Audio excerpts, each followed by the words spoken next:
बिस्मिल्लाहिर्रहमानिर्रहीम। खुदी को कर बुलंद इतना के नाजरीन, अस्सलाम वालेकुम। नाजरीन, आज हम जिस टॉपिक पर बात करने जा रहे हैं वो ये है कि एक अमेरिकन राइटर हैं रॉबर्ट कियोसाकी। रॉबर्ट कियोसाकी ने एक बहुत ही ज़बरदस्त बिज़नेस पर, वैसे तो इनकी बहुत सारी बिज़नेस पर बुक्स हैं, लेकिन इनकी एक बुक है रिच डैड पुअर डैड। इसमें इन्होंने अमीर और गरीब का मुवाज़ना किया है, अमीर लोगों और गरीब लोगों की सोच का मुवाज़ना किया है, और उनके जो वो जिस तरह वो काम करते हैं, एक्शन लेते हैं, उसके हवाले से उन्होंने बहुत चीज़ें लिखी हैं। तो उसी बुक से एक कोटेशन है रॉबर्ट कियोसाकी की, उस कोटेशन पर आज हम डिस्कस करेंगे। तो ये जो आज की डिस्कशन है, इंशाल्लाह आपकी लाइफ चेंज करने वाली डिस्कशन है। हो सकता है कि ये आपको कुछ अजीब लगे, क्योंकि जब मैंने इसको स्टडी किया और जब रॉबर्ट कियोसाकी के कुछ आइडियाज़ को मैंने स्टडी किया तो मुझे भी अजीब लगे थे शुरू में, लेकिन जब आप उन पर अमल करना शुरू करते हैं तो उसमें बहुत सारे बेनिफिट्स आपको आपकी ज़िंदगी में चेंज आनी शुरू हो जाती है। तो इनका एक कोटेशन है, rich people by luxuries last and while poor and middle class tends to buy luxuries first। यानी कि जो अमीर लोग हैं वो जब अमीर हो जाते हैं तब वो लग्जरीज को ख़रीदते हैं, जबकि जो गरीब लोग हैं या मिडिल क्लास लोग हैं वो क्या करते हैं कि दूसरों को देखकर और मजबूरी में, यहाँ पर उन्होंने लफ्ज़ इस्तेमाल किया टेंड्स टू बाई, यानी कि वो मजबूरी में वो लग्जरीज जो हैं ख़रीद लेते हैं, और उन लग्जरीज को ख़रीदने की वजह से क्या होता है कि उन पर बोझ बढ़ जाता है। जैसे नाज़रीन, आपने सुना होगा कि कहते हैं कि चादर देख कर पाँव फैलाने चाहिए, यानी कि जितना हमारा ख़र्चा है उसके मुताबिक ही हमें, जितनी हमारी आमदन है उसके मुताबिक हमें ख़र्चा करना चाहिए। लेकिन हमारे मुआशरे में जब हम देखा देखी दूसरे दोस्तों को देखते हैं, अमीर लोगों को देखते हैं कि वो लग्जरी लाइफ गुजार रहे हैं, तो हमारे अंदर भी ख्वाहिश पैदा होती है कि हम भी लग्जरी लाइफ को गुजारें। तो गरीब लोग जो हैं वो लग्जरी ख़रीद लेते हैं, और इसकी मैं मिसाल ऐसे लेता हूँ कि अगर एक आदमी है, मिडिल क्लास है या गरीब है, जिसकी आमदन जो है वो तकरीबन 30-35 हज़ार है, तो वो अपना एसी जो है, अपने घर में एसी अफोर्ड नहीं कर पाता, लेकिन वो देखता है कि मेरे फ़लाँ दोस्त ने या फ़लाँ कज़न ने एसी लगाया हुआ है, तो वो भी एसी ख़रीदने की कोशिश करता है। और अगर उससे नहीं ख़रीदा जाता तो वो क्या करता है, वो सोचता है कि चलो यार मैं किस्तों पर ले लेता हूँ। तो जब वो किस्तों पर लेता है तो हर महीने उसको 3000 या 4000 रुपया किस्त देनी पड़ती है। इसकी मिसाल हम इस तरह लेंगे कि एक आदमी है जिसकी आमदन जो है वो समझ लें कि 30,000 है, यानी उसकी आमदन ये है, लेकिन वो क्या करता है कि लग्जरी ख़रीदनी शुरू करता है। तो यूँ ही वो लग्जरी ख़रीदता है, जैसे उसने एसी ख़रीदा, तो जब वो एसी ख़रीदता है तो जो 3000 या 4000 उसने उसकी किस्त देनी है, तो उसका ख़र्चा जो होता है वो यहाँ तक बढ़ जाता है। जब उसका ख़र्चा बढ़ जाता है तो डेफिनेटली उसकी जो आमदन है मज़ीद सुकड़ जाती है, कम हो जाती है।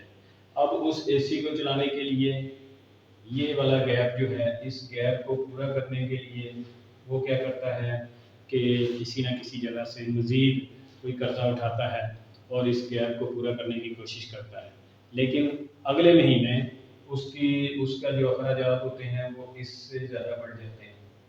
अब वो इस गैप को पूरा करने के लिए मज़ीद किसी न किसी से उधार पकड़ता है, या कोई सामान उधार लेता है, या घर के जो किचन के कुछ आइटम्स होती हैं वो किसी दुकान से उधार करता है। तो जब वो ये चीज़ें उधार करता है तो नेक्स्ट मंथ जो होती है उसकी खर्चा मज़ीद बढ़ जाता है। तो इस तरीके से ये वाला जो दायरा है, ये दायरा उसका बढ़ता जाता है, और अब वो मुश्किलात की तरफ जाना शुरू हो जाता है। तो गरीब आदमी या मिडिल क्लास आदमी जो है वो इसी चक्कर को पूरा करने के लिए, इसी दायरे को ख़त्म करने के लिए उसकी सारी ज़िंदगी गुजर जाती है, लेकिन उसकी ज़िंदगी में कोई वाज़ेह चेंज नहीं आती। तो अब सवाल ये पैदा होता है कि आप कहेंगे कि यार बहुत सारे दोस्त हैं वो ये सोच रहे होते हैं कि देखें हम लोग जो हैं मेहनत करते हैं, जॉब करते हैं, तो आराम ही तो एक ज़रूरी चीज़ है, तो हम एसी भी ना लगाएं या बच्चों को अच्छे स्कूल में ना पढ़ाएं। तो बच्चों की तालीम जो है वो बहुत इम्पोर्टेंट होती है। तो वो अच्छे स्कूल में जब दाखिल करवाते हैं तो वहाँ पर उनके अखराजात बढ़ जाते हैं। उनका ये वाला जो दायरा होता है, ये दायरा उनका बढ़ता रहता है और इस दायरे को कवर करने की कोशिश में उनकी ज़िंदगी जो है वो ज़्यादातर हिस्सा गुजर जाता है। तो दोस्तों ये सारी चीज़ें ज़रूरी हैं, मैं ये नहीं कहता कि आराम भी ज़रूरी है और बच्चों की तालीम भी ज़रूरी है और घर में अच्छी चीज़ें होने भी ज़रूरी हैं। लेकिन रॉबर्ट कियोसाकी के फार्मूले के मुताबिक और एक और अमेरिकन ऑथर हैं वारन बुफे, वो भी इस मुआशियात के हवाला से और आमदनी और अखराजात के हवाले से बहुत सारी उनके भी कॉल हैं। वो भी इंशाल्लाह हम इस चैनल पर डिस्कस करते रहेंगे वक्तन फ़वक्तन। आप इस चैनल के साथ जुड़े रहेंगे तो इंशाल्लाह आपको इसमें बहुत सारी अच्छी चीज़ें मिलनी शुरू होंगी। तो अब अगर आप ये चीज़ें कवर करना चाहते हैं तो इसका दूसरा तरीका है जो रॉबर्ट कियोसाकी के मुताबिक, वो ये है कि अगर आपकी आमदन 30,000 है तो आप सबसे पहले जब आपको सैलरी मिले तो आप 10% जो है यानी कि 3,000 रुपये 3,000 रुपये महाना आप एक सेविंग बजट बना लें, एक अकाउंट बना लें, सेविंग अकाउंट या बचत अकाउंट बना लें। उस बचत अकाउंट में आप ये 3,000 रुपये पहले डाल दें। यानी कि आपने सोचना ये है कि मेरी जो सैलरी है वो 30,000 नहीं है बल्कि मेरी सैलरी जो है वो 27,000 है। तो जब आप ये 3,000 पूरा साल इकट्ठा करेंगे तो साल में ये 36,000 आपके पास इकट्ठा हो जाएगा, बचत में आ जाएगा। अब इसी बचत को हमने मल्टीप्लाई करना है। कैसे करना है कि जब आप जॉब से आते हैं, जिस दिन आपको छुट्टी होती है, उस दिन आप कोशिश करें कि आप मज़ीद पैसों को कैसे बचा सकते हैं, अखराजात को मज़ीद कंट्रोल करें। और जब आप अखराजात को मज़ीद कंट्रोल करेंगे और जो आप चीज़ें खरीदते हैं तो आप कोशिश करें कि अपनी जो चीज़ें हैं वो आप होलसेल से परचेज़ करें। और अगर आपने कहीं घर के करीब ही जाना है तो मोटर बाइक की बजाय यानी तेल का खर्चा करने की बजाय आप पैदल जाएं और इस तरीके से जो एक्स्ट्रा बिजली चल रही होती है घर में उसको बंद करके आप अपनी बिजली का जो बिल है उसको नीचे लेके आएँ। और कुछ देर आपको मुश्किलात का सामना करना पड़ेगा, लेकिन जैसे जैसे आप मुश्किलात का सामना करेंगे तो आपका बचत अकाउंट जो है वो बढ़ता जाएगा।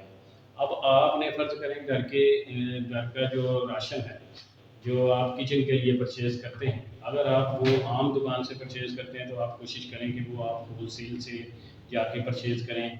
हफ़्ते में एक दफ़ा आप सब्ज़ मंडी जाएँ, वहाँ पर आप जो सब्ज़ियाँ ज़रूरी हैं, एक बात ज़हन में रखें कि वो चीज़ खरीदनी है जो बहुत ज़रूरी हो और जो एक्स्ट्रा खर्चे हैं वो बिल्कुल रोकने हैं। तो इस तरीके से क्या होगा कि जो आप बचत करते जाएं वो बचत भी इस बचत अकाउंट में जमा करते जाएं तो इंशाल्लाह साल के बाद यहाँ पर 36,000 की बजाय तकरीबन आप इसी तरह जो सेविंग करते जाएं वो उस अकाउंट में डालते जाएं। तो इससे क्या होगा कि यहाँ पर आपके पास तकरीबन 1,00,000 रुपया साल बाद इकट्ठा हो जाएगा। जब आपके पास ये पैसे इकट्ठे हो जाएं तो इनको आप किसी जगह पर इन्वेस्ट करें। ठीक है जी, इसके आप प्राइस बॉन्ड्स ले सकते हैं, इसके आप किसी और जगह पर कोई सोना ले सकते हैं या कोई ये ऐसी चीज़ ले सकते हैं जो मज़ीद आपको प्रॉफिट देती है, या इसके साथ कोई साइड बिजनेस आप शुरू कर सकते हैं।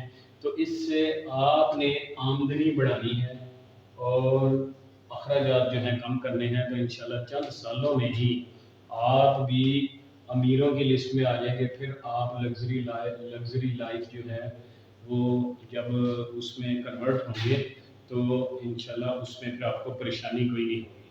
तो अमीर जो हैं, अब हम दोबारा से इसको कहते हैं, अमीर जो हैं लग्जरी उस वक्त परचेज़ करते हैं जब उनकी आमदन ज़्यादा हो जाती है, जबकि गरीब जो हैं वो अभी उनकी आमदन कम होती है लेकिन वो लग्जरीज पहले ही खरीद लेते हैं उधार पे या किस्तों पे, या कोई ना कोई ऐसा चक्कर चला लेते हैं जिसकी वजह से उनका ये वाला जो दायरा होता है یہ دائرہ بڑھتا جاتا ہے جو کہ ان کی ساری زندگی اسی دائرے میں گم ہو جاتی ہے اور وہ کامیابی نہیں کر پاتے. امید ہے کہ آپ کو ہمارا آج کا یہ ٹاپک اچھا لگا ہوگا.